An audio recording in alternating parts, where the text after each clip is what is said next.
ململانەی حکوومەتی هەرێم بەرامبەر ئیفلاس بوون یان چارەسەرکردن.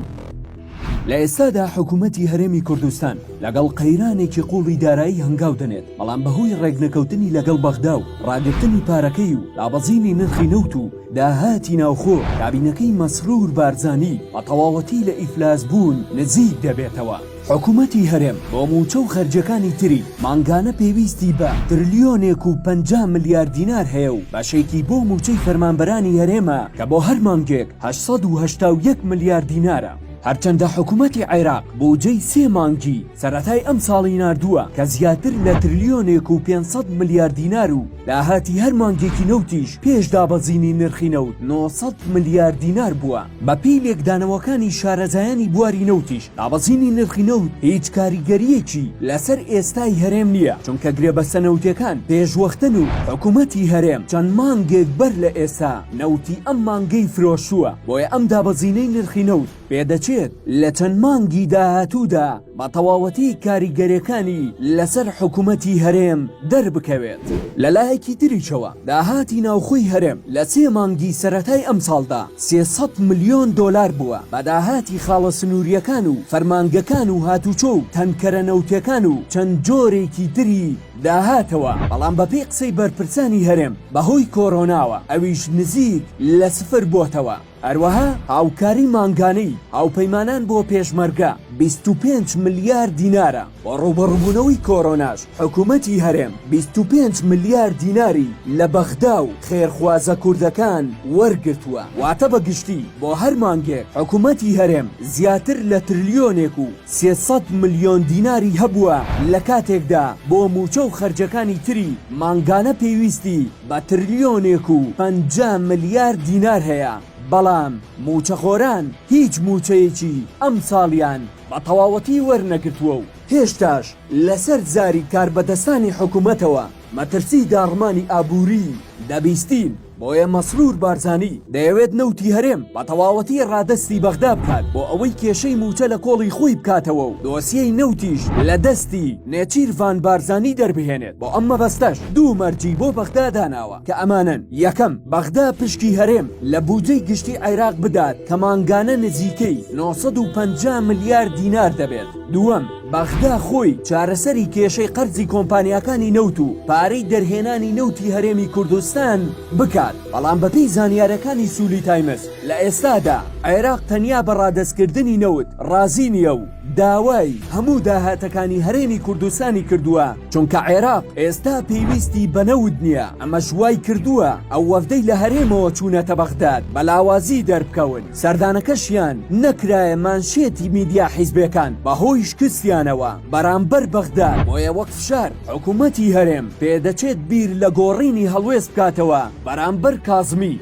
لە نووسینێکیدا سەرکەوت شەمس پەرلەمانتاری عێراق لە پەڕەی تایبەتی خۆی دەڵێت ئیتر پێویستمان بە نووسینگەکانی حەواڵە نییە کە مەبەستی لە حکوومەتی هەرێم و وەزارەتی داراییە. بۆیە دەم دەخەمە پاڵ ئەو پەرلەمانتارانەی کە داوای ڕادەستکردنی تەواوی داهاتەکانی حکوومەتی هەرێم دەکەن بۆ بەغداد لە پێناو چارەسەرکردنی کێشەی دارایی هاوڵاتیانی هەرێمی کوردستاندا.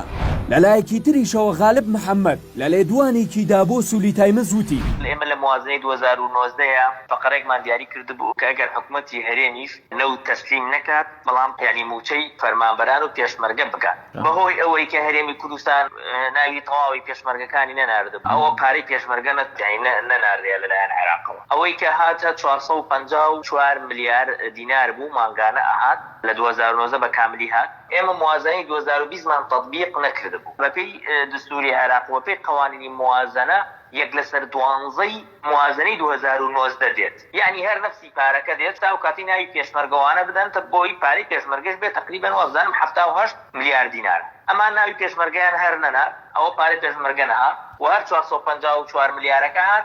3 موچە هاتووە لەم ساڵە تا مانگی 3 هاتووە. بەهۆی ئەوەی کە ئەوان چەند جارێکە داوای ئەوەکەن 250,000 بەرمیلەکە تەسلیم کرێ و بۆ ئەوەی پارەکە بێت، بەڵام حکوومەتی هەرێم تا ئێستا نە 250,000 بەرمیلی تەسلیم کردووە، نە هیچ شتێکی تەسلیم کردووە، نە داهاتی هیچ سنوورێکی تەسلیم کردبێت و هەموو بۆ نمونە لە 2019 6.5 تریلیۆن دینار لە عێراق کەواتۆتە ناو هەرێمی کوردستان. هەرێمی کوردستان بڵێ ئاوی نەداوەتە عێراق. دوای ئەوەی ئێمە ساڵ و نیوەکە لە پەرلەمانی هەر وەفدێک هاتبێت، هەر کەسێکمان بینی بێ، هەر مەسئولێکی کوردستانمان بینی بێ، هەر بەرپرسێکمان بینی بێ، پێما وتووە وەرن ئەم 250,000 بەرمیلە تەسلیم کەن. ئەو پارەی کە دێ لە عێراق بۆتان زۆرترە لەوەی 250,000 بەرمیلەکە.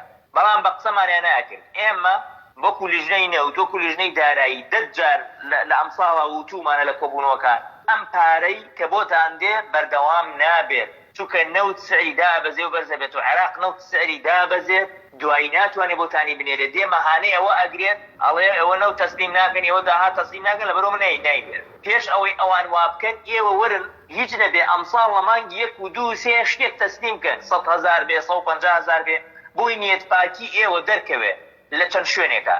یەکەم لە شارعی عێراقیە، ناوی کوردستان بە پیسی ڕۆیە لە شارعی عێراقیە. وەزیرەکانمان لەخوا بەزابێت لە پلە یەکەمان لە فەسادە، هەموویان فاسدن لە پلە یەکەمان. یعنی تۆ وەرە، یعنی وەزیر دەرەکرێ بۆ نمونە و شارزێباری لەسەر گەندەڵی و دزی دەرکرا، هەر سەحبی سقیان لێ.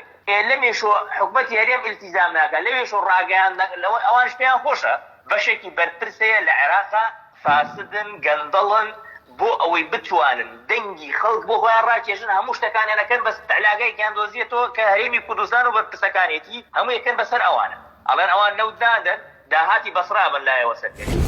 لە سەرەتای ئەم مانگەشەوە ئەمیندارەتی ئەنجومەنی وەزیرانی عێراق نامەیەکی ئاراستەی نووسینگەی وەزیری دارایی عێراق کرد و داوای کرد ناردنی پارە بۆ هەرێمی کوردستان ڕابگیرێت. بەهۆی ئەوەی کۆمپانیای سۆمۆ جەختی کردووە ئەو بڕەنەوتەی ڕێکەوتنی لەسەر کراوە، هەرێم ڕادەستی نەکردووە. ئەوێ دوجار ئەو داوایی ئەمینداری گشتی لێکدانەوەی جیاوازی لێکەوتەوە و هەندێک پێیان وابوو نایاساییە و هەندێکیش بە فشاری سیاسی ناویان برد. سەبارەت بە موچەی فەرمانبەرانیش غالب محەممەد ئاماژەی بەوە کرد. من پێم وایە ئەم موچەی کە نەهاتووە ئەم مانگە چەندێک پەیوەستە بە نەوتوانە ئەوەندە پەیوەستە بە بواری سیاسیەوە. ئەمان لێرە زەختەکەن لە کازمی ئەبێ تۆ فواد حسێن دانێت پارتی و مەسعود بەرزانی زەختێکی زۆریان کردووە لێی، ئەویش نایەوێت داینە و حیزب شیعەکان نایانەوێ ئەمە دانرێت، یعنی نایانەوێ وەزیری دووبارەی تیابێت. لەم بینە کێ زەرەری کردووە؟ موظفی هەرێمی کوردستان زەرەری کردووە. ئەمە ئەسلی مۆزوعەکەیە. بەڕاستی ئەبێ حکومەتی هەرێم نەوت تەسلیمکە، بەشێک لە داهاتەکانی تەسلیمکە بۆ ئەوی بتوانێت موازنەی کاملی بۆ بێ و ئەم کێشە ئەبێت چارەسەر بکرێت. بەس لای ئێمە لە 2014 خەڵک پارە وەرناگرێت و هەر کەسێک حسابەکەی 50 ملیۆن 60 ملیۆن 70 ملیۆنی لای حکومەتی هەرێمە. من پێم وایە عێراق ڕازی ئەبێت، بەڵام ئەمانە ببزان چۆن تەعاملەکەن و ئەمان هەڵەیان کرد. عێراق 10 جاپیانی و 250,000 کاکەی من ڕۆژکن لای عادل عەبدولمادی وتی هەر بەس لەبەر خەڵک 250,000 بەرمیلەکە تەسلیم کە، لەبەر ئەوەی ئیتر بتوانم من قسەم هەبێ لە شارعی عێراقیە لەناو حیزبەکانە. ئەبوایە تا مانگی 2019 ئەمان ناوەکانیان بناردایە. ئەمان هەر ناو نانێرن، ناوی پێشمەرگە نانێت. ئەزانی بۆ پێشمەرگە تا ئێستا موچەی وەرنەگرت، تا ئێستا و پارەی بۆ ناتووە لەبەر یەکۆکان. ئەوش ئەوەیە وزارەتی پێشمەرگە ناوەکانیان نانێرێ بۆ وزارەتی دیفاع بۆ ئەوەی موچەکەی لەسەر. ئەمانش ناینێن، ئەڵێ ئێمە چۆن بینێری؟ یعنی ئێستا تا ئێستا ناوی موظفی هەرێمی کوردستان نییە. 682,000 موظف فعلی هەیە هەرێمی کوردستان لە عێراقا، یەک ناوی نییە، یەک ناو نییە کە بە ناو بڵێن فڵانی کوڕی فڵان لە دایرەی فڵان پلەکەی ئەمەیە دەوامەکە. ئەمەش لە کاتێکدایە مەسرور بارزانی چەند جارێک لە کۆبوونەوەکانی ئەنجومەنی وەزیران داوتویەتی ئەو قەیرانەی ئێستا بەرۆکی کابینەکەی گرتووە میراتی کابینەکانی پێشووە، واتە میراتی کابینەکانی نێچیر ڤان بارزانیە و بۆی ماوەتەوە. بەڵام ئەوە نۆمانکە بەسەر تەمەنی کابینەکەی تێپەڕیوە تا ئێستا نەیتوانیوە هیچ کێشەیەک چارەسەر بکات و تەنانەت هێشتا پۆستی وەزارەتی سامانە سروشتەکانی پڕ نەکردوتەوە بەهۆی ململانەکانی لەگەڵ نێچیر ڤان بارزانی لەسەر کۆنتڕۆڵکردنی نەوت. سەرڕای ئەوەی یەکەمین بەڵێنی کابینەی نۆ ئەوە بوو کە کوردستانێکی بەهێز دەبێت و جارێکی تر کابوسی نیوە موچە و چارەکە موچە ناگەڕێتەوە. بەڵام لە نێوان کێشە ناوخۆیەکانی پارتی و ئاڵۆزی مەلەفی نەوت لە چەند هەفتەی ئایندەدا توانای کابینەی نۆ دەرئەکەوێت کە ئایا دەتوانێت زاڵ بێت بەسەر ئەم کێشانەدا یاخود وەک هەمان کابینەکانی پێشخۆی مانگ لە 30 ڕۆژەوە دەبێتە 60 و چارەکە موچەش چارەنووسی فەرمانبەران دەبێت.